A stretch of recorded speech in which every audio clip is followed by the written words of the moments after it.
Okay, let's talk a little bit about early intervention services. There are a whole lot of areas in audiology and pretty much all of the social sciences where research is varied and different studies show different things or different outcomes. Early intervention is actually one of the areas where we have really conclusive evidence, and almost all of the studies show exactly the same thing, which is that earlier detection and intervention leads to better outcomes. And this is not just related to hearing, this is universally, in terms of physical therapy, psychological development, etc.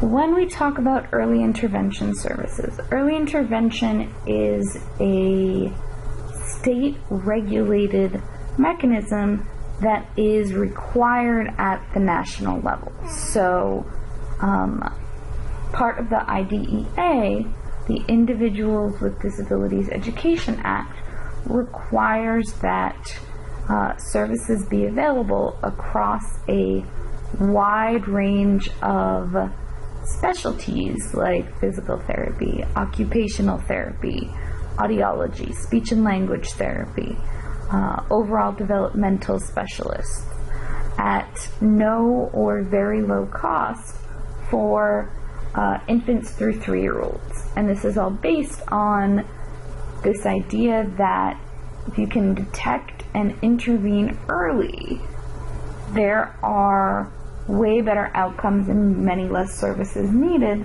later on down the road. So it's required at a national level, but each state runs early intervention a little bit differently. And because of this, eligibility for early intervention services varies by state. When we talk about hearing loss specifically, the funding opportunities for hearing aids also vary by state. So again, early intervention is mandated by Part C of the IDEA, and individuals that are enrolled in early intervention, instead of having an IEP as they would in the education system when they get older, they would have an IFSP, which stands for Individualized Family Services Plan.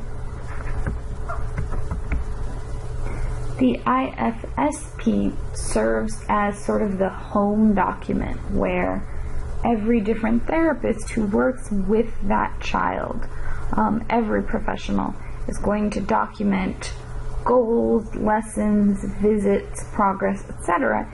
in that one document. So all the information across specialties is in one place. It's really important to keep in mind the availability of local resources when talking about early intervention. So, as an example, in Maryland, MSD is a wonderful local resource. It provides many services that we're going to talk about a little bit later.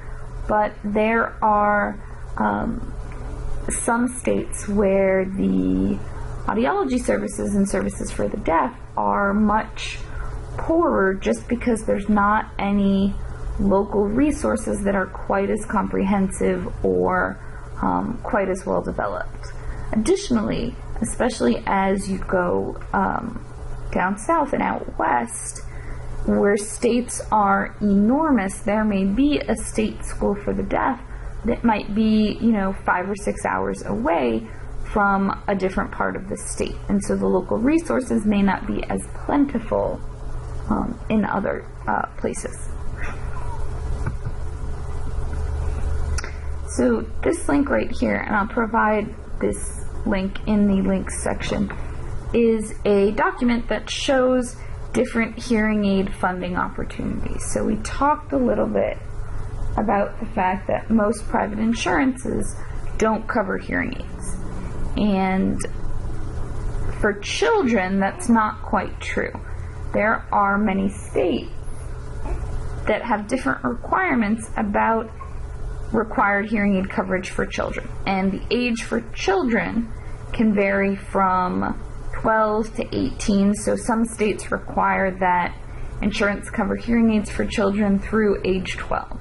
Some states require that hearing aids be covered by insurance through age 18.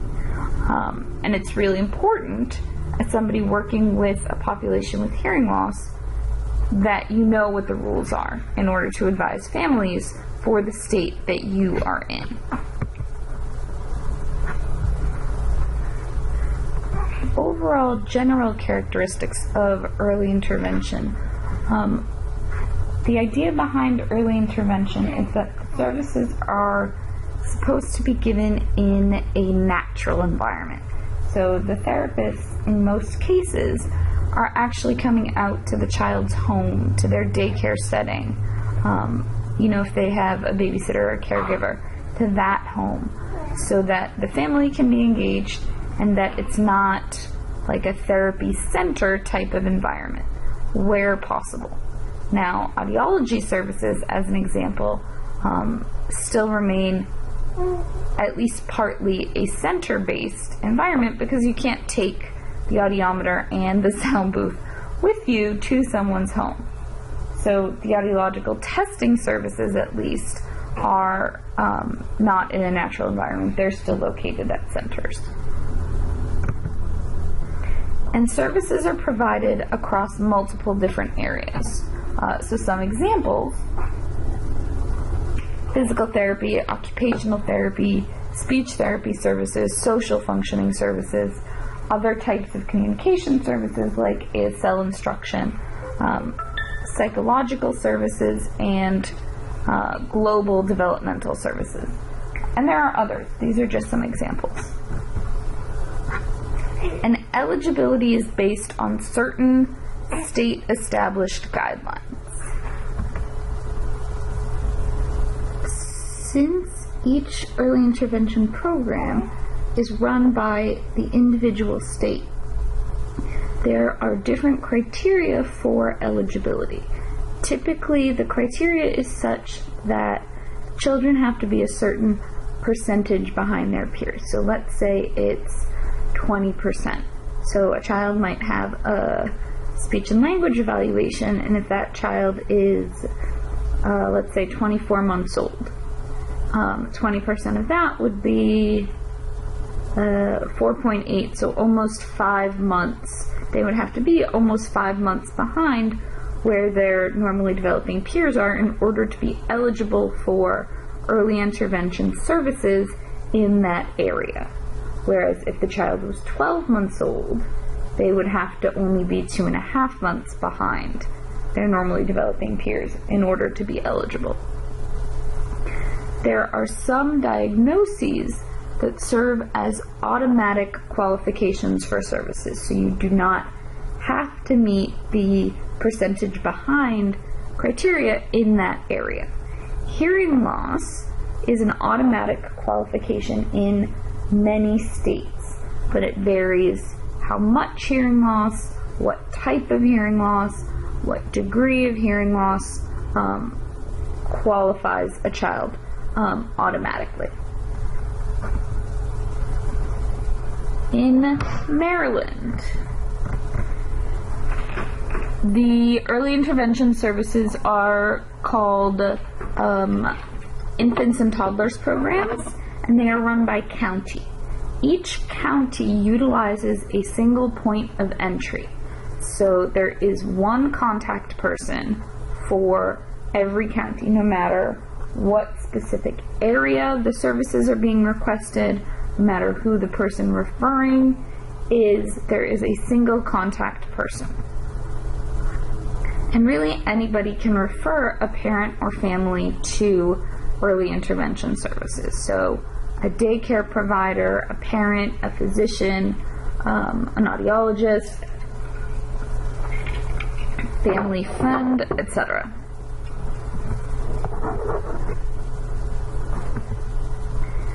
So by and large, the services are run out of each individual local infants and toddlers program. but there are some centers that are specialty centers that serve multiple local infants and toddlers programs. Maryland School for the Deaf is one. Typically, schools for the deaf and audiology and hard of hearing services serve multiple different early intervention programs. Some may even go across state lines because they're so specialized. This document that is linked here, and I will put this link up on the website as well, is a link to the single point of entry contact person for each county's local infants and toddlers programs. So the MSD book, the reading for today, did an excellent job of going through the process of how a child ultimately gets services in audiology and or ASL. But just to recap, so many times there is an initial referral into the system when the child does not pass the universal newborn infant hearing screening. So the child is screened in the hospital, they don't pass the screening, they are provided with information that tells them what their next step needs to be. Or alternatively, they have passed the universal newborn infant hearing screening, and it's months or a year or two later, and a parent or daycare provider begins to suspect a hearing loss. Next, the child needs a comprehensive hearing evaluation. And if at that comprehensive hearing evaluation the child is diagnosed with hearing loss, the parents are counseled about the hearing loss, communication options, and what their resources are in the state of Maryland. And at the end of that appointment, the parents and the family are immediately referred to to the local infants and toddlers programs. And the parent is usually given the information, but the audiologist or other professional also faxes the parent information directly to the infants and toddlers programs that is local to their county.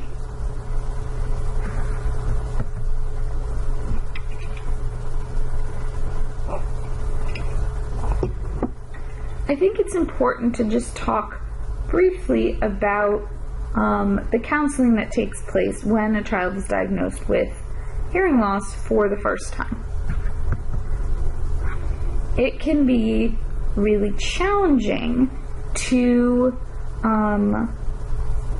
be the audiologist that is diagnosing that hearing loss because you're in a position of needing to provide substantial emotional support to the parents in addition to providing information about the hearing loss and communication options.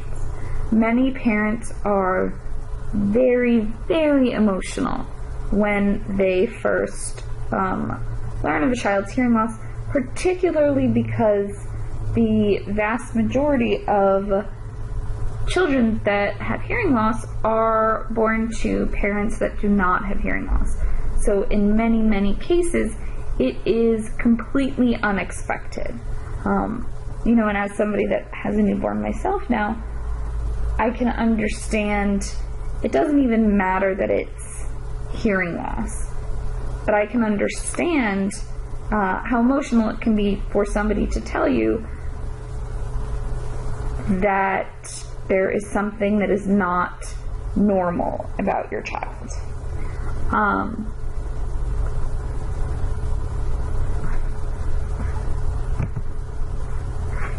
Because of this, it's really important for the audiologist to give some emotional support and also to be compassionate to the parents.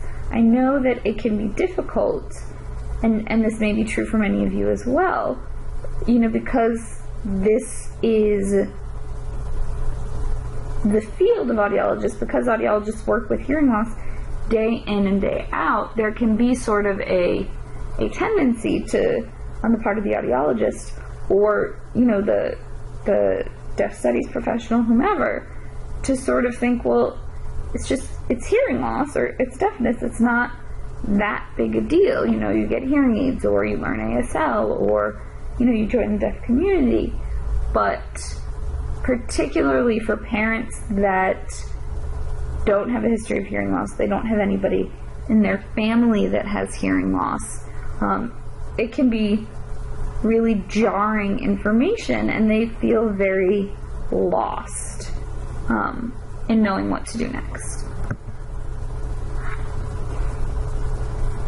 The audiologist really should be a neutral party and an information source. It's not the place of the audiologist to tell the parents and tell the family what they ought to do next regarding communication options. It's really helpful to provide contact information for other parents who have been in the same position so that parents can get information, they can learn what's out there, and really just get support from an additional source.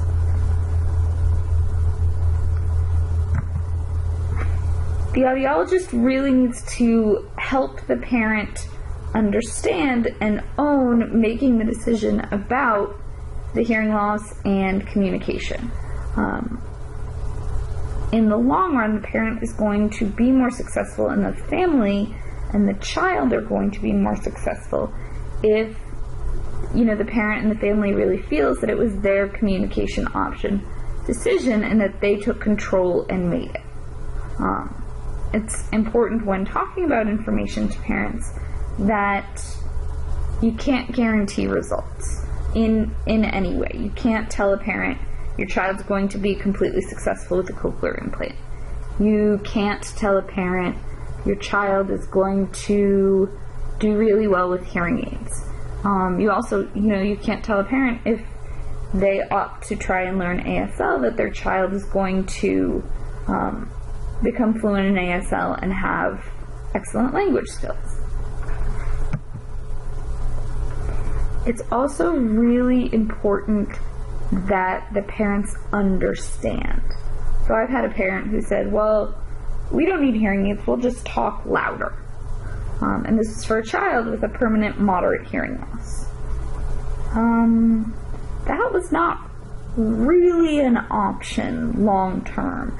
And the parents just didn't really understand the magnitude of the hearing loss. And so that's where tools like the hearing loss simulation and other things of that nature can really be helpful, so that the parents get the message about how much the child is missing of spoken English, particularly with the hearing loss. And then lastly, it can be really challenging to balance the need for intervention with the parent need to have time to come to terms with the diagnosis, have time to do a lot of research and find out all the information they can, versus the need for, once the hearing loss is diagnosed, the need for quick intervention thereafter to lead to better outcomes. In Maryland, you have all of these professionals that provide services to kids with hearing loss. Speech-language pathologists, audiologists, auditory-verbal therapists, sign language instructors, sign language models, early childhood educators from MSD, and various other professionals. The state of Maryland actually has a loaner bank of hearing aids for children. And this can be used for if a family is, for example, waiting for their insurance to approve hearing aids. That can be a long process. If the parents want the child to undergo candidacy for a cochlear implant, which in most cases requires a trial with hearing aids, they could take out a loaner pair of hearing aids instead of having to buy hearing aids for the child to only wear them for 3 or 6 months. Maryland School for the Deaf provides an enormous amount of services and really wonderful community and support to families of children with hearing loss. So any sort of professional or the local infants and toddlers programs or the parent can initially refer a family to MSD. And then MSD contacts the local infants and toddlers program and works on integrating their services with the services that are being provided by the local infants and toddlers program. If the child is already receiving early intervention, if they've already gone through the intake process, MSD can then work with the local program and become part of the services and the professionals involved in the individualized family services plan. MSD offers a wonderful variety of services, and there's more about the services in your little the little brochure book that is the reading. They have a parent signing group that meets Mondays and Fridays. They have family support, so on those Mondays and Fridays where the parents are meeting, if there are hearing siblings, they are welcome to attend the ASL class at MSD for their age group. They provide daycare and preschool services in a bilingual environment, so ASL and spoken English. And then they offer specific language support and specific activities in either ASL or spoken English, depending on what the parent's preference is. And then they also offer home-centered services, where they are providing home visits by early childhood educators that are fluent in ASL.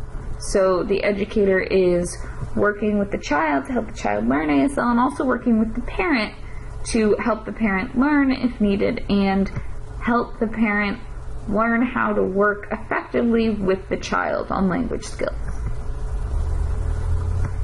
And MSD also provides comprehensive and thorough evaluation of language skills for the child in both ASL and in spoken English. So what happens after early intervention? After early intervention is time for a transition. So when a child's transitioning to preschool, and potentially the local school service and an IEP. So in the state of Maryland, they talk about this as child find for 3, 4, and 5-year-olds. And it's at this time that school placement and preschool placement decisions really have to be made.